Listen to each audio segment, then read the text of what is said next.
하나님의 주권적 선택과 섭리라는 제목을 가지고 오늘 사도행전 계속 말씀 나누겠습니다. 오늘 본문의 시작은 산헤드린 공회에서 지금 신문을 받고 있는 스데반에게 던졌던 대제사장의 질문으로 오늘 본문이 시작되는 것을 보게 됩니다. 오늘 본문이 시작되죠. 대제사장이 스데반에게 물었다. 이것이 사실이요? 라고 이렇게 질문하고 있습니다. 여러분 지난주에 기억할지 모르겠지만 지금 그 디아스포라 유대인들이 그들의 말로 그리스 헬라 말로 모이는 그러한 해당에서 지금 스데반이 지금 복음을 전했습니다. 그 복음에 그 누구도 당할 적 없었다라고 우리가 말씀을 접했죠.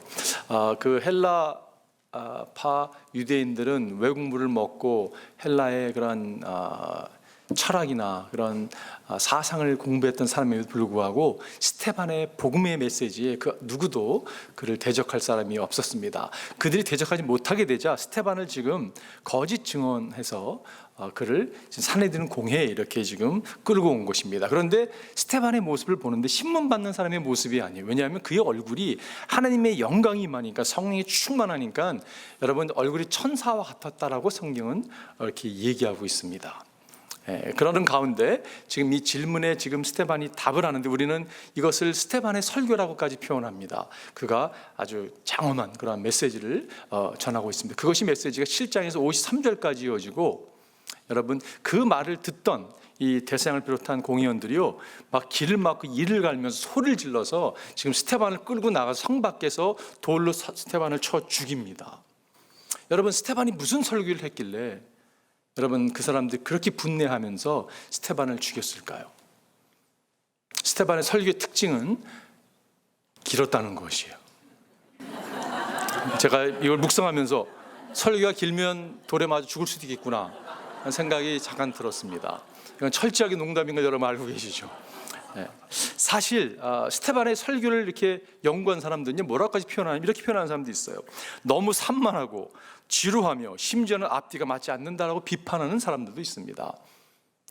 조지 버널 샤우는요 그 책에서 이렇게 표현했습니다. 뭐 학자는 아니지만 그 사람이 표현했습니다. 무척이나 참기 힘든 젊은 설교자이며 서툴고 자만에 빠진 따분한 사람이라고 말하며 스데반은 의회에 아마도 그 자신만큼이나 그들도 잘 알고 있었을 이스라엘의 역사에 대한 장황한 기호를 연설한 것이라고 묘사했습니다. 사실 어느 정도 일리가 있어요. 왜냐하면 여러분 지금 대제사장과 이 산헤드린 공회원들은요 성경의 대가들이거든요. 이스라엘 역사를 누구보다 잘 알고 있는 사람이었습니다. 그런데 우리가 알고 있는 그냥 집사 한 명이라고 우리가 집사를 알고 있잖아요, 그죠? 거기서 지금 구약에도 역사를 쭉 말씀하고 있는 거예요.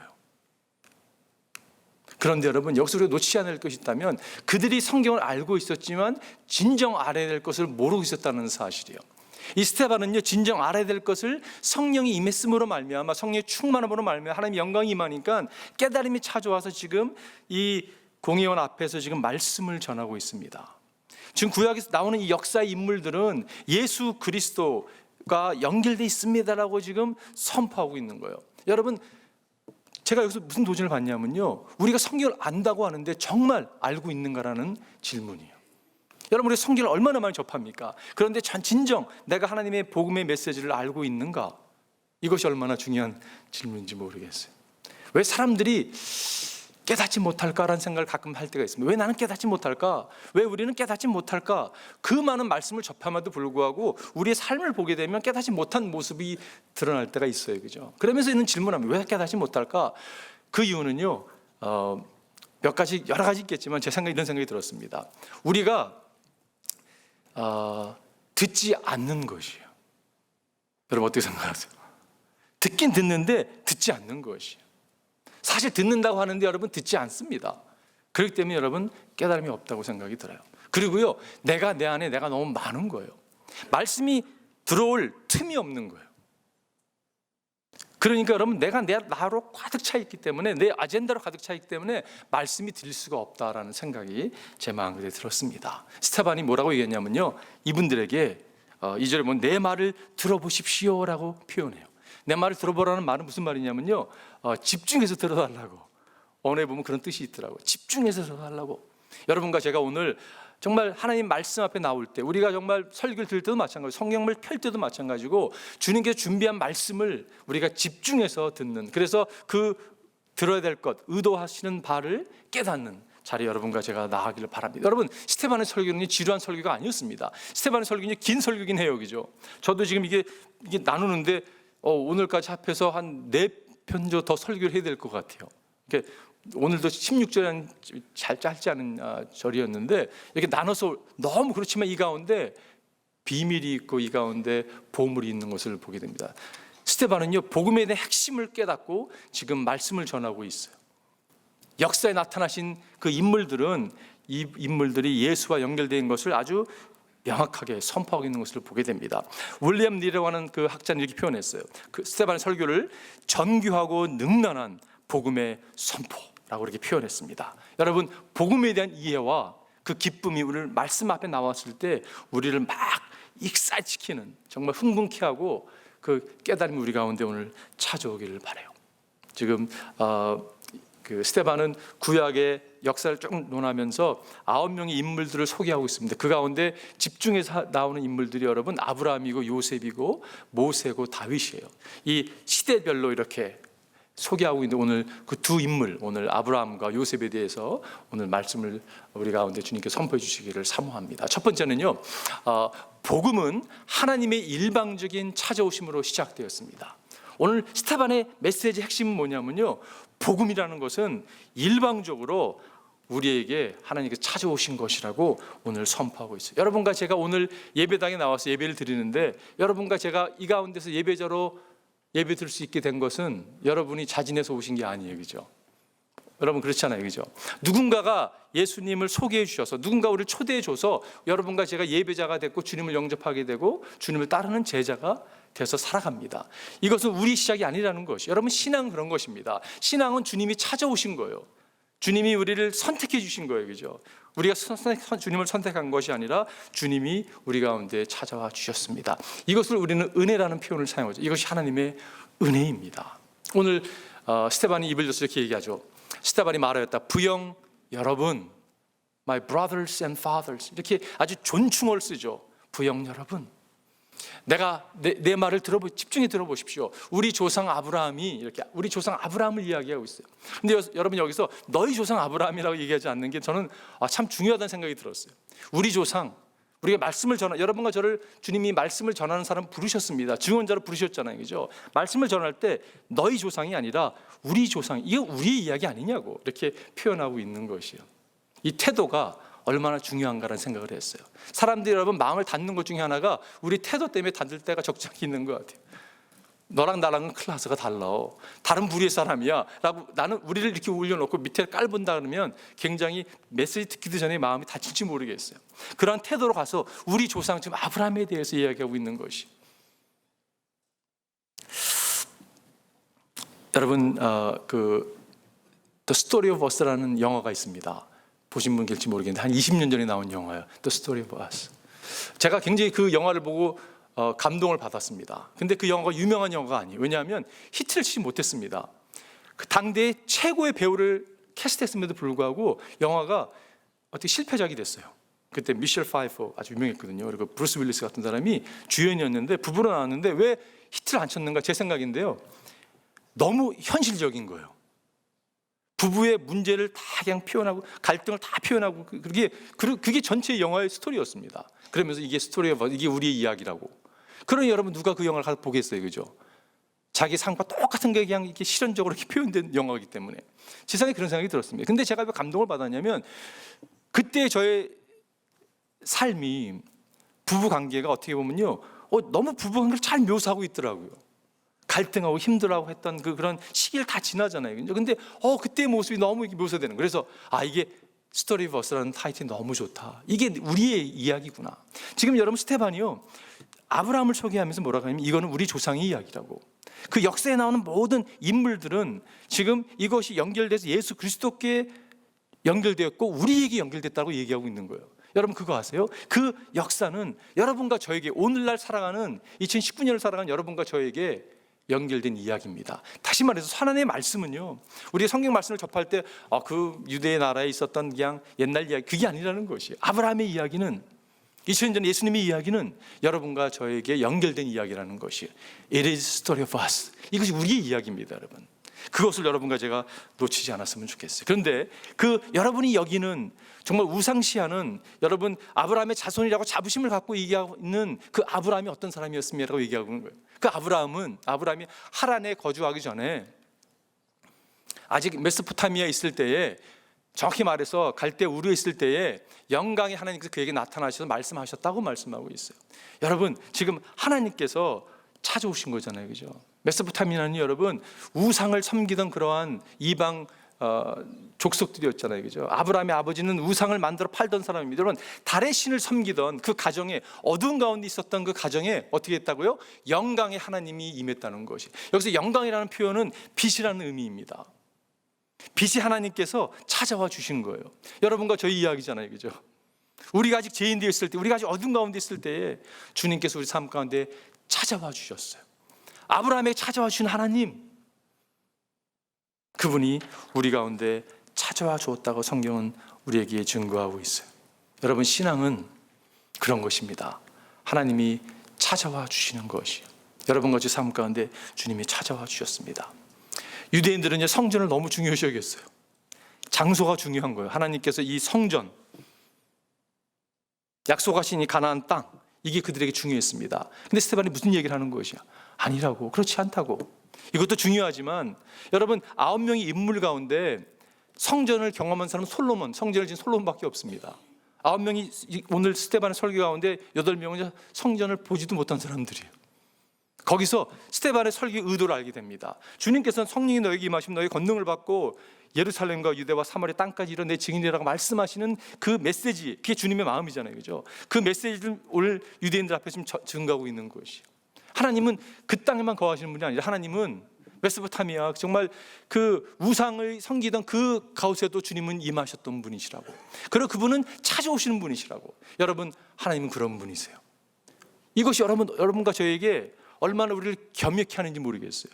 여러분, 누가 교만할 수 있겠습니까? 누가 교만을 떨 수 있겠습니까? 하나님은 우리 가운데 그렇게 찾아오셔 주셨어요. 이것이 주권적인 하나님의 선택이고 역사입니다. 오늘 본문에 나타나시고 보내시고 약속하시고 옮기시고 구원하시고, 이 모든 표현은 하나님께서 일방적으로 찾아오신 일방적인 선택을 선포하고 있다고 믿습니다. 예수님 이렇게 말씀하셨어요. 너희가 나를 택한 것이 아니라 내가 너희를 택하여 세운 것이다. 이것은 너희 가서 열매를 맺고, 여러분, 우리 주님이 우리를 택하신 이유가 있습니다. 열매를 맺고 그 열매가 언제나 남아있게 하려는 것이다. 풍성한 열매를 맺기 위한 거라고 말씀하고 있어요. 그래야 너희가 내 이름으로 아버지께 구하는 것은 무엇인지 다 받게 하려 함이니라. 여러분과 제가 여러분 풍성한 삶을 나누면서 기도하는 모든 것이 응답받는다고 생각해 보십시오. 그것을 위해서 주님이 우리를 택해 주셨다고 말씀하고 있는 거예요. 여러분, 흥분 안 되세요? 존 스타크는 그렇게 얘기했습니다. 선택의 교리는 인간의 추측이 아니라 하나님의 계시이다. 그렇습니다. 이 선택의 교리는요, 인간의 추측이 아니라 하나님이 찾아오신 거예요. 계시해 주신 거예요. 얼마나 감사한지 모르겠어요. 여러분, 이런 노래 있잖아요. 제가 책을 했는지 안 했는지 헷갈려가지고 일부러 물어보니까 안 한 것처럼 이렇게 반응을 하시더라고요. 근데 아직도 모르겠어요. 했는지 안 했는지 모르겠는데, 어느 날 다가온 당신의 이름을 부를 수 없었어요. 뜨거운 사랑을 느꼈지만 부를 수 없어요. 여러분, 그런 찬양 아시죠? 어느 날 다가온 당신의 이름을 부를 수 없었어요. 뜨거운 사랑을 느꼈지만 부를 수 없었어요. 왜 주님의 사랑을 느끼는데 왜 부를 수 없었을까요? 제가 이 찬양을 좋아하는 이유가요, 내 이야기 하는 것 같아요. 주님의 사랑을 느낀 거예요. 근데 부를 수가 없어요. 왜 부를 수 없냐면 내 모습이 너무 누추한 거예요. 내 모습이 너무 죄악스러운 거예요. 내 모습이 너무 더러운 거예요. 하나님, 거룩한 그분 앞에 쓰려니까 너무 부끄럽고, 너무 거룩한 앞에 너무 두렵고 떨리는 것이에요. 그런 분이 찾아오셨는데 너무 감격스러우니까 그분의 사랑을 깨닫고 이렇게 손을 한번 내밀어 보는 거예요. 그리고 그분의 손을 붙잡는 것이, 여러분, 이것이 우리에게 찾아온 복음입니다. 여러분, 어떻게 교만할 수 있겠어요? 어떻게 겸손하지 않을 수 있겠습니까? 그리고 여러분 3절 이렇게 됩니다. 찾아오신 다음에 영광을 보여주시고 너는 내 고향과 친척을 떠나서 어디든지 내가 지시한 땅으로 가거라 하시다. 주님은요 우리를 찾아오세요. 그리고 우리를 떠나라고 하세요. 주님은 우리를 떠나라고 하십니다. 그런데 재밌는 게 내가 지시한 땅으로 가라고 말씀하고 있어요. 무슨 말입니까? 아브라함은 어디로 나갈지 몰랐습니다, 여러분. 근데 주님께서 내가 지시할 땅으로 가라라고 말씀. 무슨 말이에요? 하나님이 알고 있다는 거잖아요, 그죠? 네가 어디로 가야 될지를 주님은 명확히 알고 있습니다. 여러분, 우리 삶 가운데 하나님 방향이 모르겠어요. 어디로 갈지 모르겠어라고 질문할 때 얼마나 많아요, 그죠? 그런데 여러분 괜찮습니다. 왠지 아세요? 하나님 알고 계세요. 우리는 안 보이고 모르겠는데 하나님이 알고 있고, 여러분 그러면 된 겁니다. 그러면 된 거잖아요, 그죠? 히브리서 기자는 이렇게 얘기합니다. 믿음으로 아브라함은 부르심을 받을 때 순종하고 장차 자기 몫으로 받을 땅을 향하여 나아갔습니다.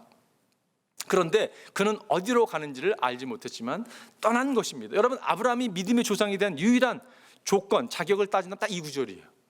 주님께서 가라고 했을 때 그가 그냥 순종하고 어디로 나가는지 모르면서도 떠났다는 것이에요.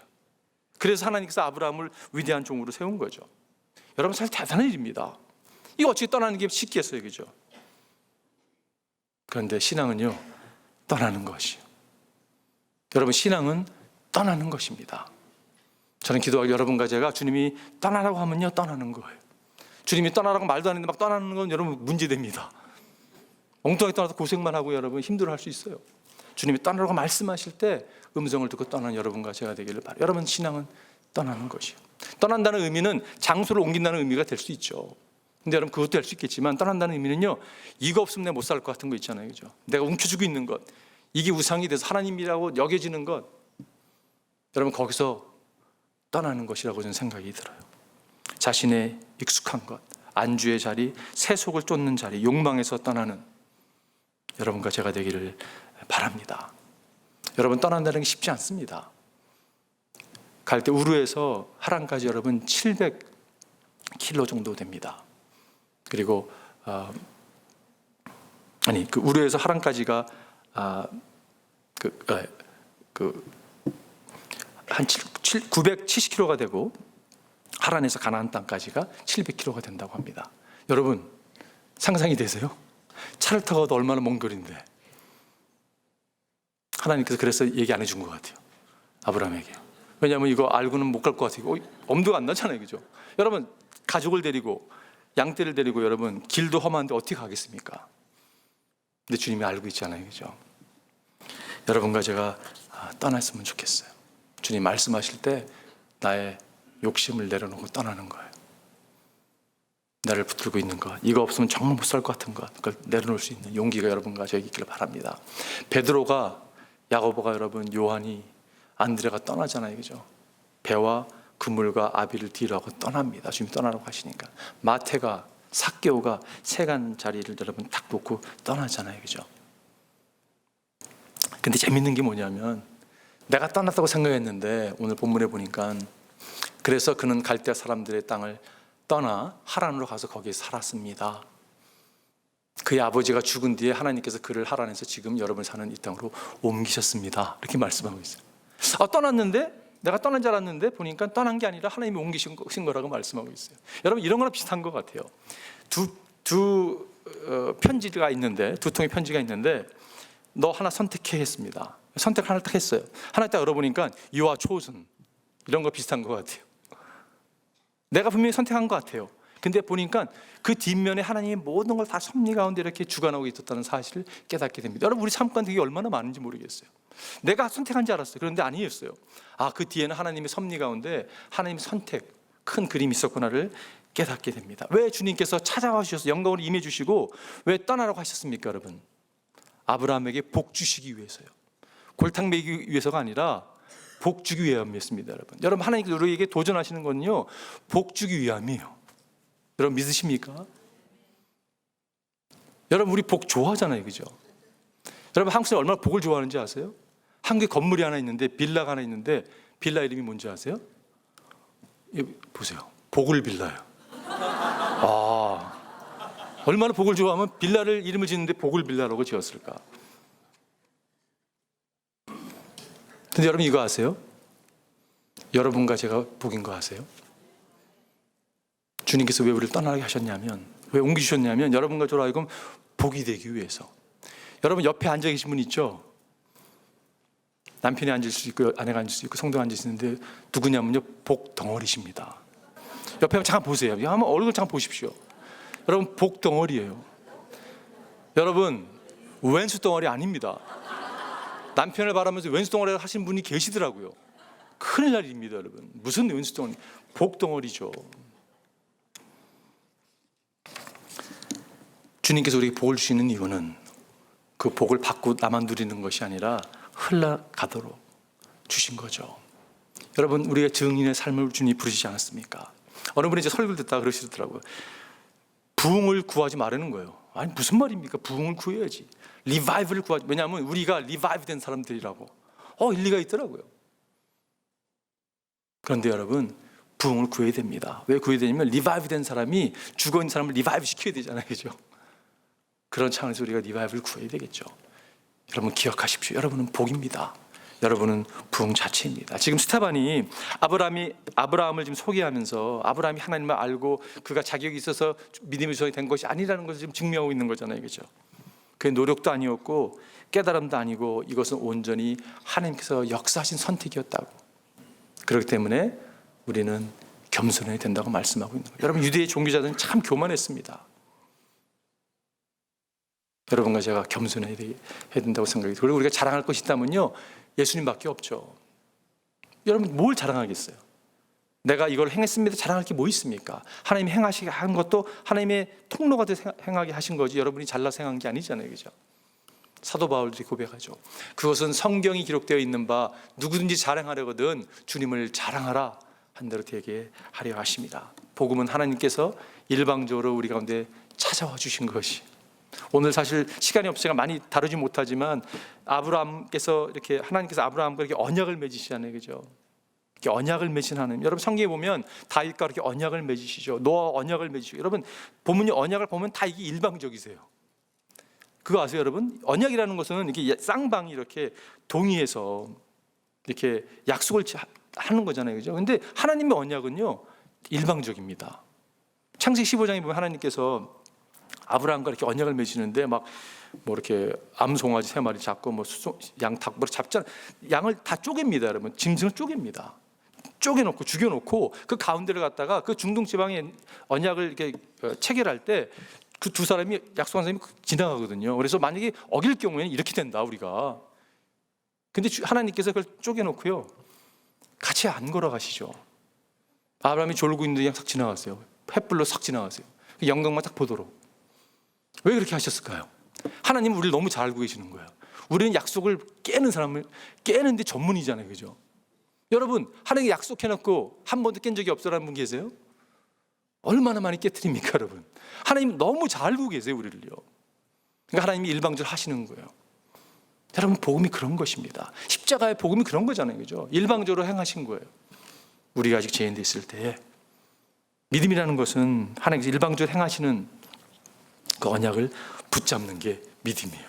그게 복음이죠. 마지막 두 번째는요, 복음은 하나님의 주권적인 섭리로 진행되어집니다.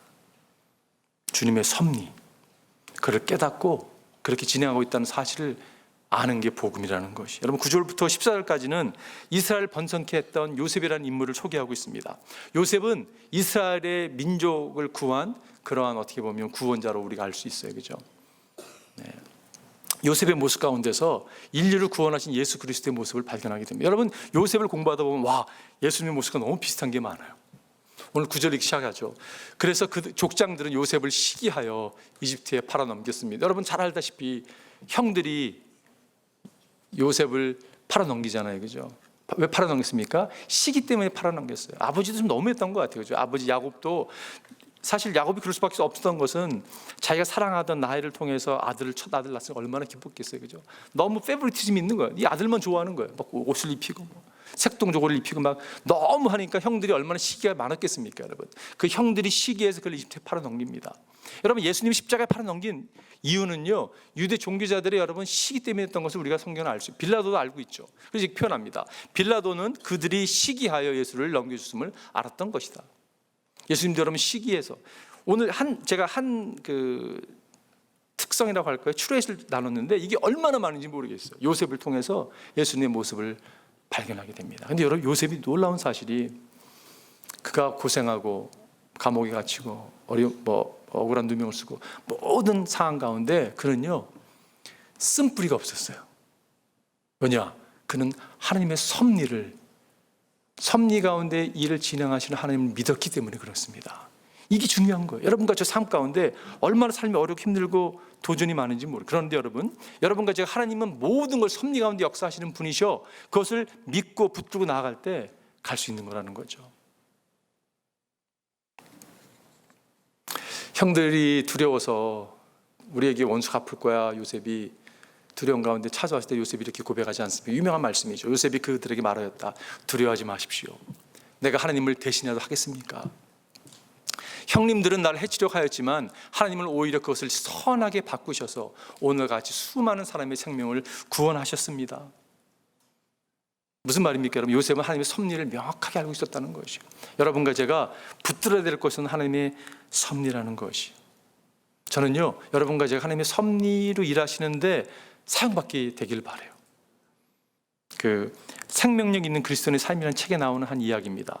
그 노르웨이 한 기독교인에게요, 이렇게 하나님께서 이렇게 마음에 부담을 주시는 거예요. 무슨 부담이냐면, 여러분 가끔 우리가 부담을 받을 때가 있어요, 그죠? 하나님이 기도하는데 자꾸 어떤 부담을 주시는 거예요. 부담을 주실 때는 여러분 그거를 행하면 됩니다. 순종하면 돼요. 근데 그 부담이 body of Christ를 세우는데 하나님이 주시는 부담이라면 행하셔야 돼요. 근데 허무는 마음은요, 이거 하나님 주신 거 아닙니다, 여러분. 많은 경우에 사탄이 주는 거라고 생각이 들어요. 허무는 거는. 근데 하나님이 세우기 위해서 주는 생각이 있습니다. 자꾸 부담을 주는 거예요. 무슨 부담이었냐면, 이 북쪽에 이쪽 있는 한 섬에, 그 항구 도시에서 한 서쪽으로 한 60km 가는 그 섬에 있는 작은 섬을 방문하라는 부담을 주는 거예요. 방문하면 거기 있는 학생들에게 성경을 갖다 주라는 그런 마음을 주시는 거예요. 내 생각인지 하나님이 주신 생각인지 막 갈등하다가 결단 내려고 갑니다, 여러분. 조사를 해보니까 거기 학교가 있는데 학생이 딱 3명인 거예요. 야, 이 3명, 그리고 그 가기 길도 험한데 차를 타고 배를 타고 도착해서 학교를 방문해서 신약 성경 책 3권을 이렇게 학생들에게 나눠주고 돌아오는 길이에요. 돌아오려고 하면 선생님이 그래도 잠깐 커피 한잔 하고 하시라고. 커피를 마시고 있는데 갑자기 문을 누가 두들겼습니다. 열어보니까 학생 한 명이 눈물을 글썽거리면서 학생 한 명이 그러는 거예요. 제가 몇 주 전부터 예수님의 생각을 참 많이 했다고. 갑자기 예수님의 생각이 이렇게 막 떠올랐다는 거예요. 근데 오늘 아저씨가 우리에게 성경책을 가져다 준 것은 예수님이 보내신 거라는 내 마음에 확신이 들었다고. 여러분, 그 말을 들었던 이 기독교는 어떤 마음으로 집에 돌아올 수 있었을까요? 안 봐도 알잖아요, 그죠? 그 얘기를 너무 감동받아가지고 이분이 복음의 말씀을 학생이 전했다고 합니다. 예수님 이런 분이시라고. 그리고 아이가 예수를 영접하고 그 선생님도 함께 그런 시간을 가졌다고. 여러분, 저는 돌아오는 그 발걸음이 천하를 다 얻은 마음이 아닐까라는 생각을 해보게 돼요. 저도 복음을 전하다가 사람이 주를 영접하면 그날은 정말 너무너무 흥분되죠. 저는 기도할 여러분과 제가, 하나님은 섭리 가운데 막 일하시거든요.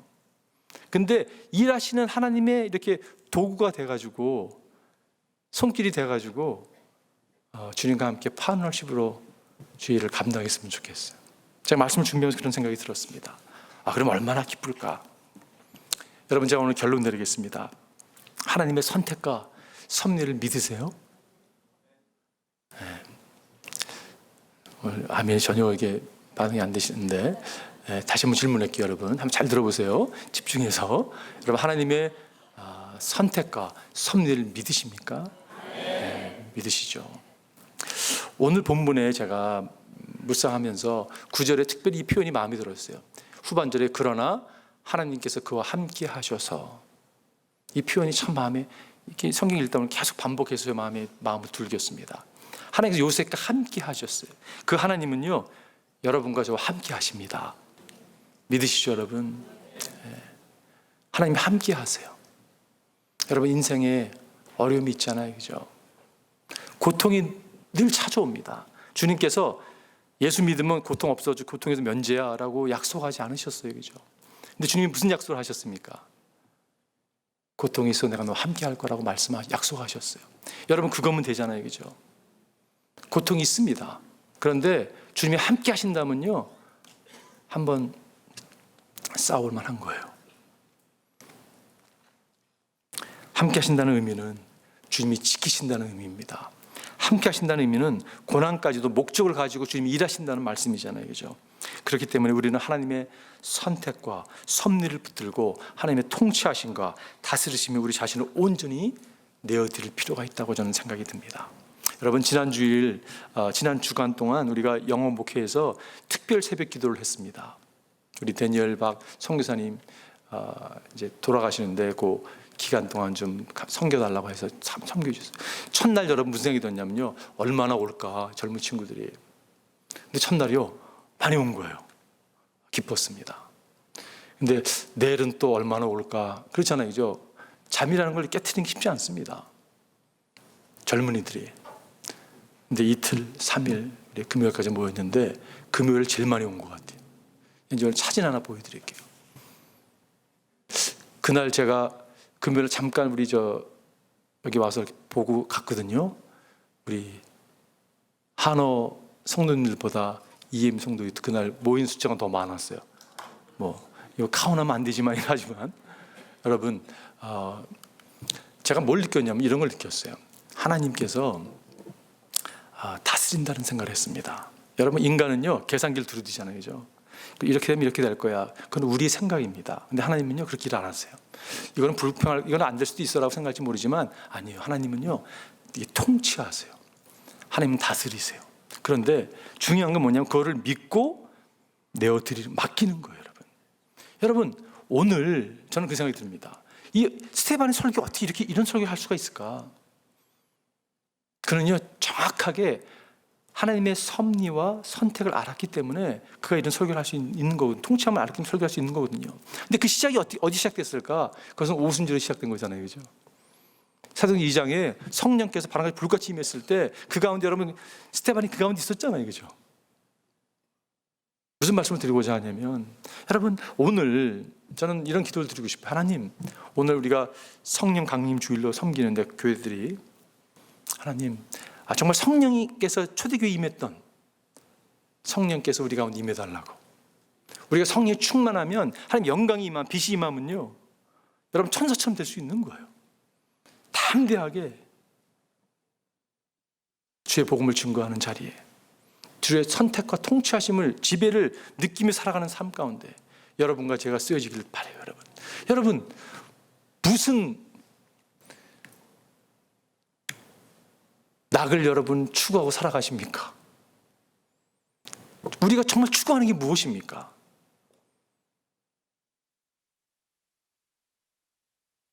정말 무엇을 원하는가? 여러분과 제가요, 예수님을 원했으면 좋겠어요. 그분이 임하면요, 다 정말 컨텐먼이 찾아오잖아요, 그죠? 한 사람도 빠짐없이 성령에 충만해서 성령 손에 붙들림받아 된 인생, 지배를 받는 인생 되기를 사모합니다. 우리 한번 기도했으면 좋을 것 같아요. 한번 기도할까요, 여러분?